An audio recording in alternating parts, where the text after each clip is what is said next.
sea ice and other glacial hazards in Canadian waters. So we've been sailing for the past week through the Northwest Passage. We've just actually come out of the ice today. And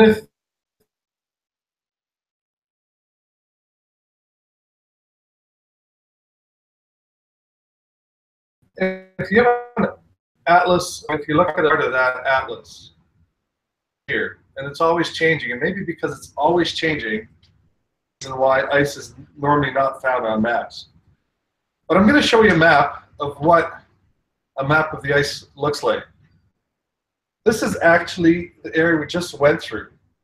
And you can see the blue, which is the open water, and all the different colors, the green, the red, the orange, the yellow, that's the ice. And this type of map comes out every single day. This is from yesterday. Another one's going to come out today. And basically maps the ice conditions that ships sail through in this area. Right now we are down here in this area, but we came down right through here through all this ice going in the last 24 hours. So this is one way of looking at the ice, but how Canada basically look at all the information every day and map the ice conditions. So I'll give you an example of what a satellite image looks like. This is exactly the same area. We are right here right now, and in the last 24 hours we came through all this ice. And this is land obviously here, and this is open water. So this is an area where there's no ice. So water, land, and this is sea ice. So we can quite clearly see the sea ice on this image. And sea ice right now is melting, but it's also moving. It's moving with the currents. It's moving with the water currents. It's moving with wind. Wind basically moves the ice around all the time. So you need to have this information in order to plan a passage through the ice. Now, we're on an icebreaker, so we can break through the ice.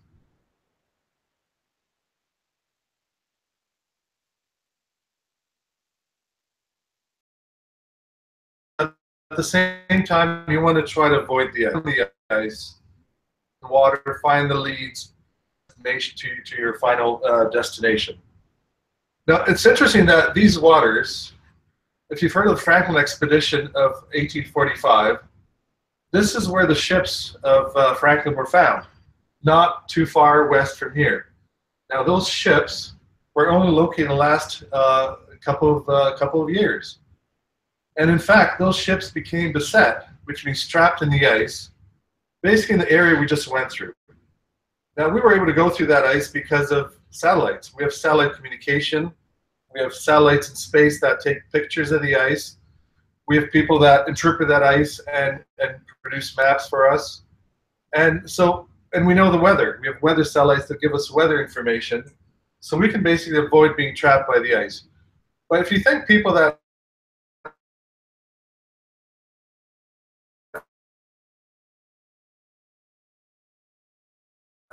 first sail through here could have become beset. And that's what happened to the Franklin expedition, where they were beset here for a couple of years between 1846 and 1847. Eventually, all the people on that expedition perished, and the ships were lost and just found in the last couple of years. Now, how are those ships found? Well, that's an interesting story in itself. The search was led by Parks Canada, the underwater archaeology group, and they used Inuit oral history.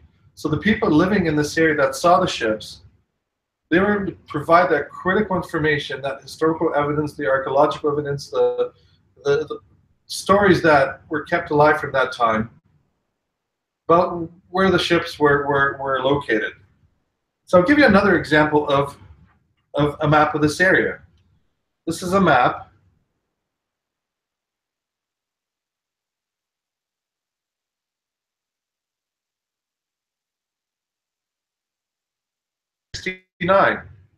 One of the ships sank. Recently, that we were able to interpret this map correctly and identify where the ship was exactly, by knowing that it's not only landforms that are on this map, but it's also ice. So ice edges. And think about it. The area we're sailing through right now, it's open water, which means there's hardly any ice at all. But in the winter, you could walk right across here. In the same way you could walk across most of the Arctic in the winter, because it's covered by ice completely, and that ice is completely consolidated, which means that it's fastened to fastened to the shoreline. So it's only in a very few weeks, couple months in the summer, where you could sail through open water here. Most of the rest of the time, that this area is ice covered. And I just want to show you one more map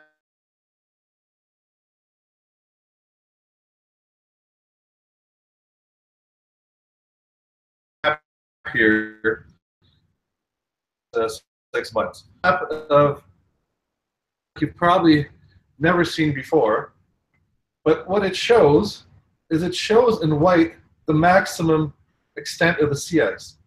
And if you see Newfoundland here down in the corner, and the Gulf St. Lawrence, you see that at its maximum at the end of February and March, sea ice covers all of Hudson Bay, all of Baffin Bay, reaches along the Labrador coast all the way to Newfoundland and the Gulf St. Lawrence. Basically the end of February, early March. And then for 6 months, that ice retreats to the area you see in blue, which is the minimum ice condition. And the minimum ice condition occurs in September. So pretty close to now. We're pretty close to the minimum. The ice that's around is not going to melt much more. And in about 3 weeks or so, that ice is going to come back and start reforming. So remember,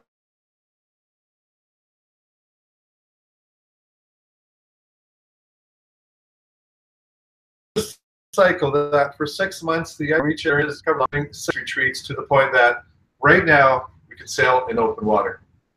So this is my overview of sea ice and what we've been doing so far in the last few days. And I'd be happy to answer any questions you have.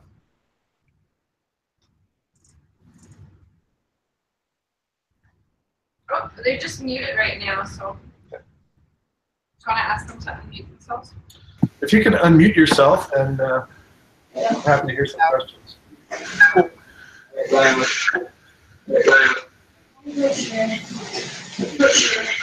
So what is your temperature right now, your current temperature? What's your temperature? Well, the current air temperature is 7 degrees Celsius, but the water temperature is pretty close to zero, pretty close to the freezing point. In fact, yesterday we saw new ice form.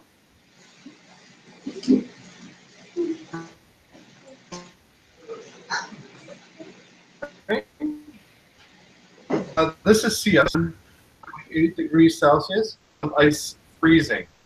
But that ice melted because of the sunshine during the day and a bit of wind.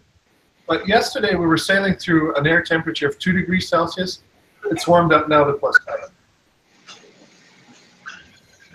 Does anyone have another question? Katie? What do you eat? So she asked What do we eat? Yeah. Yeah. What do we eat here? Well, the food on the ship is really, really good. Yesterday we had actually sampled narwhal because one of the Inuit from the communities brought some onto the ship, and that was an excellent experience, and it actually very good.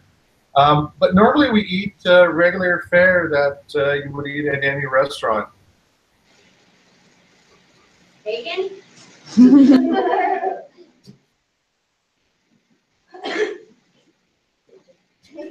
Food, we eat burgers, we eat left and southern Canada, and it's carrying that food all the way through the voyage. Do you have a question? What were your favorite discoveries so far? She asked, what were your... Yes?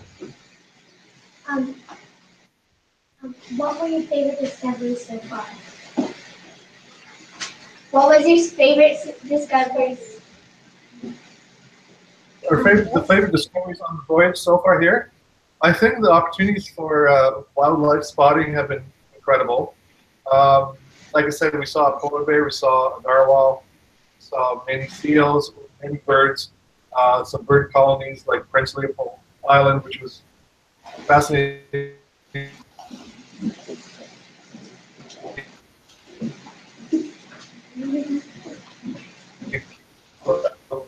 Close to 300,000 birds included. Area called Sophia Inlet that is just stunningly beautiful and placid, and you know that very few people have been to that area. Muskox is another observation of wildlife, and we see icebergs. And remember, icebergs are not sea ice. Icebergs come off a glacier. And we saw an amazing glacier on Devon Island that actually the front of that glacier is right at the waterline. See icebergs calving off that glacier. And for the last 24 hours, we saw a lot of sea ice. So we tried to push through that ice. And sea ice itself is just a beautiful place. Does anyone have any other questions? Have you observed any effects of climate change? Have you observed any effects of climate change? Climate change. Well, where I work, we study sea ice. We map sea ice. We try to over a long period of time. One more example here of a map of the sea ice conditions for this time of year. This is August 20, an average over a long period. Normally we see a lot of ice where we just went through and down in Committee Bay. Now that ice, there's less ice than normal, and we've seen this constant progression of there's not only less ice in the summer, but there's less ice in the winter and there's less sea ice throughout the year. So yes, we do see less sea ice than we do normally. But let's not forget, if you're a ship, maybe see this as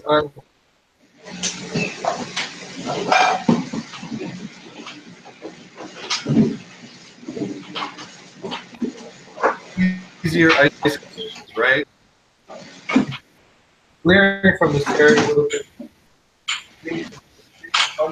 Every 10 years.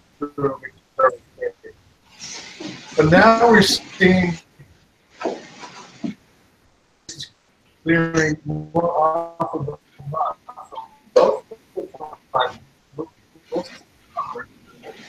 This area becomes water.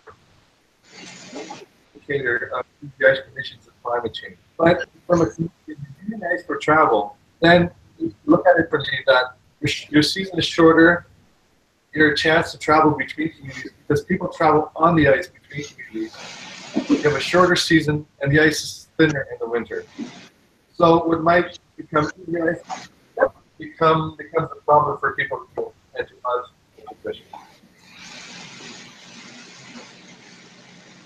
Okay. Do you ever get seasick?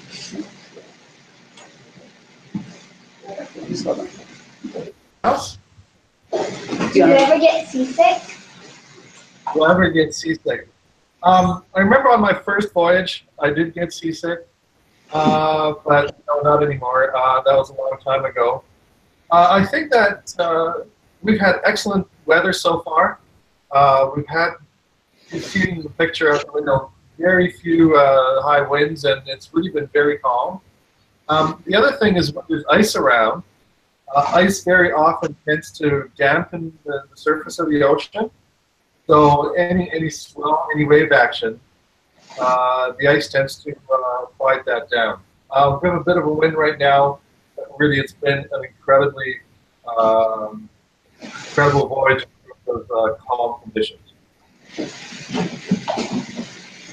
Does anyone else have a question? No? Anyone else? Yeah, awesome. So I guess we'll give him a big round of applause. Thank you for having us.